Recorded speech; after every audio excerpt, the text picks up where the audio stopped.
Stuart, can you take us through when the score is 2-1 in Game 4 and you make that soccer-style diving save across, and just how that changed momentum could have changed had you not made that save? Yeah, it was a good time to make that save, to say the least. They made a nice play, and they were able to get a 2-on-1. I think it was Bennett who made the pass. He made a really nice pass, made it hard on our D, and I was just able to get across and make the save. Yeah, in moments like that, you're just trying your absolute hardest just to get over and, you know, get big, and puck was able to hit me, and the rest of the game happened. So it was a lot of fun. Left side, second row, Derek. Hey, Darnell. Winning Game 4 is a big thing, but the way you guys won it, the way you guys kind of ran them out of your own building, does that resonate going into Game 5, or does that have any effect at all, in your opinion? I think, you know, as a team, we can probably look back at Game 4 and say, one, when we're able to get into the ozone and create opportunities, there's ways to finish. So I think we could carry that. But, you know, with the playoffs, I think we've seen it just time and time again that every time that puck drops in the next game, it seems to reset everything. So, you know, there's going to be a huge push here by the Panthers on home ice tomorrow night. And for us, we got to come out and have that same energy. In that same row, Josh. Stu, your coach comes up before the game 4, and talks about how he's looking forward to the next 10 days together. And I'm sure that's not uncommon behind the scenes, but to say that publicly before a must-win game down 0-3, what does his confidence do for you guys in terms of the trickle-down effect? Yeah, it's massive. He brings such a calm presence. He really just shows us that he's never really worried about whatever situation that we're in. And that just really gives you a sense of confidence that he's gotten us, but also it gives ourselves confidence in ourselves just amongst each other. You know, having that belief, you know, that we are going to spend the next 10 days together. Now I believe it's 8. And we got a lot of work to do and a lot of battle to go through in order to make that happen. But yeah, it does a lot for everybody. Right side, third row, Ryan. Darnell, do you think that the Panthers will show you another level in this next game? And do you believe that your group has another level even from where you were last game? Yeah, I mean, I can't speak to the game that they're going to play, but for us, I think there's definitely another level that we can get to. I think we've, you know, shown throughout the playoffs and throughout the year, you know, when we're in these positions, you know, we just come out and take it one day at a time and work for each other. So we have to. There's a level for sure that I think that we can get to, and it's, you know, sustaining it for 16 minutes and just coming out and playing one good game tomorrow. In that same row, Corey. Darnell, kind of similar in that vein. That desperation obviously plays a part when you're down 0-3. Now you're down 1-3. Can you harness that? Is that something you're looking to harness moving forward, or is it, you know, like you said, kind of taking it one game at a time? Well, I think that's first and foremost where it starts, is taking it one day at a time, harnessing that desperation. And I mean, we're going into Game 5 of the Stanley Cup Finals. I don't think there's much more motivation that we need, but obviously in the position that we're in, there's a lot of work to be done, and you can look at it, you know, from a big picture. But our group, we've always looked at it as a one day at a time thing, and that's been the lesson and the story and our belief throughout this year. On the far right, Tim. Stuart, you go back to the start of the year, and you guys were written off 15 games in, too. In a weird way, can you almost go back to that time now and just say that what people are saying really doesn't matter? Does it almost take the pressure off a little bit now that you guys know you can turn things around on a dime?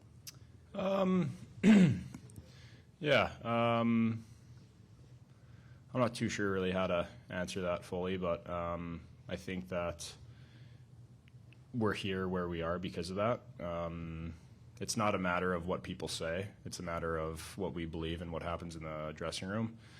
And going through something like that really either tears you apart as a team or pulls you together. And for us, being able to get to where we are shows everybody, no matter what they say, that we came together as a brotherhood. So there's nothing but love in the room for the guys, and very special group of guys that just really showed a lot of character through everything that we've been through. And here we are again facing elimination, and we're going to fight together, just like how we always do. Right side, fourth row, Daniel. Stu, just over here. The numbers have shown that later in series, you've gotten better and you've really upped your game. Where do you think that comes from? And is there something maybe from this year that has really kind of helped you get to this point? Yeah. Again, it's going through those types of experiences that really help you, show you who you are.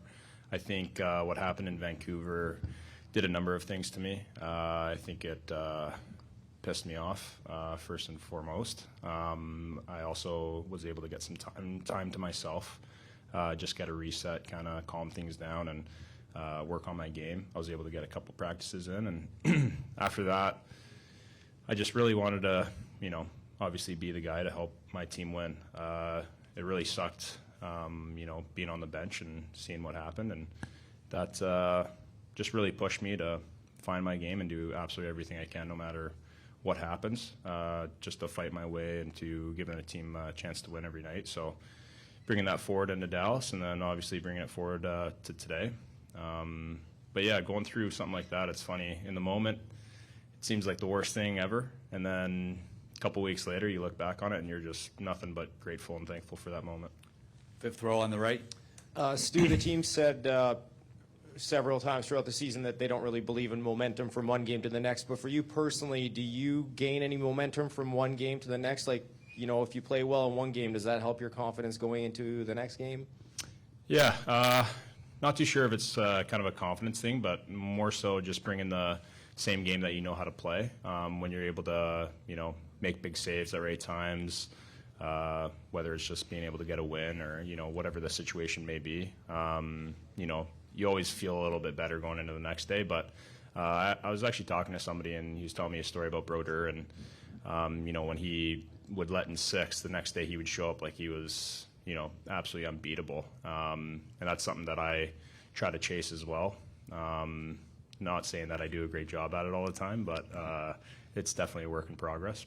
But yeah, there's definitely a part of momentum that goes into each game for a goalie, I would say. But especially when it's on the wrong side, it's, that's when you got to push as hard as you can to switch it up. Right side, David. Hey, Darnell, so much of the first 3 games we talked about Bobrovsky and how strong he was. You guys, your shot was the last one he faced in Game 4. Did you guys maybe put an end a little bit to that mystique, and you can kind of have a bit more confidence against the goalie who's been really good this whole postseason? Yeah, I mean, he's an elite goaltender, so obviously the first 3 games he was, a really big difference maker, and you expect that again tomorrow night. He's going to come out and play hard and be someone on the ice that we're going to have to solve. So, we're sitting beside, for me, one of the best goalies in the league, and he'll have, a night we just talked about and come back and be kicking the next night. And, so you expect it from Bobrovsky, who's also, in that same level. So, we're just going to have to come out and play our game. We can't, we're not going to decide how he plays tomorrow night. We're not going to decide how their team plays tomorrow night. We're not going to decide what calls are called. Like, we can only control what we can control, and that's the way we come out and approach this game, play this game, stick to our process, and the rest will take care of itself. We'll take 2 more on the far left, Bob. Darnell, I just want to ask you about Philip Broberg and coming in round 3 against Dallas and playing against 2 great teams, and I think he's acquitted himself pretty well. But you're playing with him. Are you a little bit, maybe even surprised at what we're seeing out of Philip over the course of the last couple rounds? Yeah, he's been great for our group. Obviously, come in, not only inject life with his skating, but he's made great plays, poise. He's defended really well. He's hungry. He's hungry to be in this position. He's hungry to seize the opportunity that's in front of him, and he's got a lot of confidence with it too. So to be able not only to see it, but to be able to play with him the last couple of games and see it firsthand, he's been a lot of fun to play with. Last one in that same row, Tony. Stuart, November 24th is often referenced as the day that turned the Oilers season around, that game in Washington. The day before, you guys had a very strict practice, but you guys were also having fun and staying loose. Today's practice was very reminiscent of that. Can you maybe talk about the importance of embracing the moment, especially when there's a large challenge ahead of you? Yeah, I think that's, if not one of the most important things. I think for all of us, especially in moments like this, even Nauber said it. today. We do have a few days left with each other, so you might as well enjoy it and have a ton of fun doing it. That's why we all started playing hockey. That's why being in a moment like this, we're just in awe of it, and we love where we are because of being able to be in this type of moment and just having fun with it, enjoying each other through it all. So kind of goes back to one of the questions that I answered earlier of just how close we are as a brotherhood, and no matter what situation we are with one another, we're just having a ton of fun with each other. We've created such a good bond with this group. So yeah, it's all about being in this moment and really taking in the experience, having fun, enjoying it. And that's something that nobody can ever take away from us.